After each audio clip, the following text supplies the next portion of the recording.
Bueno, bienvenidos al módulo del plan de emergencias que debe contener el programa de protección contra caídas en alturas. En este módulo les voy a explicar algo. Primero, las personas deben ser muy conscientes, en este caso el coordinador de seguridad y salud del trabajo, debe ser muy consciente de sus competencias, es decir, de sus fortalezas y sus debilidades. Le voy a poner un ejemplo.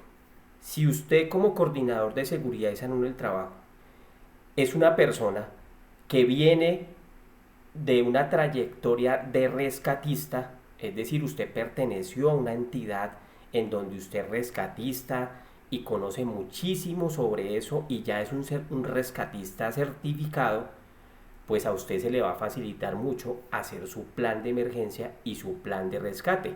Esa es su fortaleza. Sus debilidades deben ser otras. Sus debilidades deben ser hacia la parte X o hacia la parte Y. ¿Sí? Pero si el contexto suyo es, digamos, un fisioterapeuta, que su trayectoria ha sido muy diferente, nunca ha rescatado a nadie, pues usted tiene una debilidad que es no saber un plan de rescate.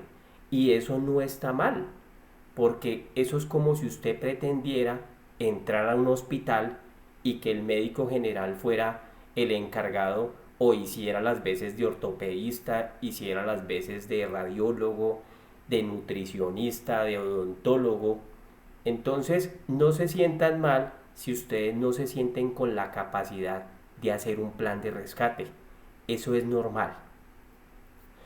Ahora bien, la recomendación que yo le doy, teniendo en cuenta lo que les acabo de decir, es que el plan de emergencias y el plan de rescate lo haga un rescatista certificado profesional. No se pongan ustedes a hacer un plan de rescate. De hecho, aquí les voy a explicar cómo lo pueden hacer desde la parte documental. Pero en la vida real, lo que a usted le debe preocupar es realmente cómo van a rescatar ese trabajador. O que en un momento dado, usted, los mismos trabajadores, lo puedan rescatar. Ese es el propósito, ese es el objetivo de tener un plan de rescate. Bueno, les voy a mostrar aquí en mi pantalla,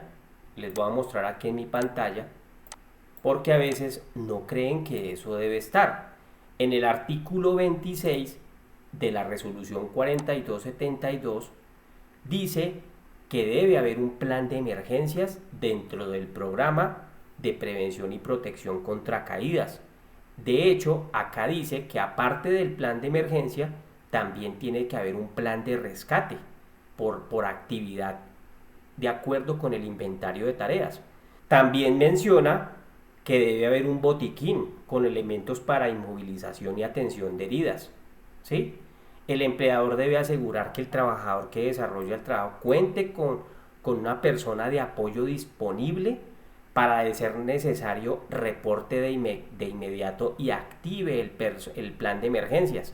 En el permiso de trabajo incluso queda escrito el nombre de esa persona responsable de activar el plan de emergencias cuando vean los videos de permisos de trabajo. Entonces, fíjese que sí está contemplado dentro de la resolución. Ahora, yo les voy a explicar acá cómo documentalmente usted puede elaborar el plan de rescate, ¿sí? Vuelvo y me apoyo con la IA y aquí le escribo escribir el contenido que debe tener un plan de rescate para un trabajo en alturas, el cual consiste en una poda de árbol a una altura de X. Y él me va a arrojar una documentación y usted simplemente la puede ir organizando en un documento de Word. Pero como les digo yo, en este caso, lo que vale no es el documento. El documento es importante para que usted lo tenga documentado, por llamarlo así. Pero en este punto específico es necesario que usted se apoye de un rescatista. Entonces, si usted es una persona que está ofreciendo el servicio de hacer el programa de protección contra caídas, es algo que usted debe contemplar dentro del presupuesto, en que usted va a tener que tener un apoyo de un rescatista real. Entonces usted ya empieza a trabajar en equipo, usted ya empieza a trabajar con 2 o 3 rescatistas. Hombre, voy a hacer el programa de protección contra caídas de tal empresa. Ya hice el inventario y me dieron 25 tareas. ¿Cuánto me cobra usted por, por los planes de rescate? Y él le va a cobrar un precio y eso usted lo tiene que contemplar dentro de la cotización que usted va a enviar, porque ahí es donde falla el profesional de seguridad y salud del trabajo. No contempla esos aliados, no los contempla. Ninguno en ninguna carrera puede hacer de todo. Si un abogado se pone a hacer de todo, no es un buen abogado. Él es especialista, abogado de familia, abogado de derecho penal y así sucesivamente. Lo mismo pasa con seguridad y salud del trabajo. No pretendan ustedes hacer todo.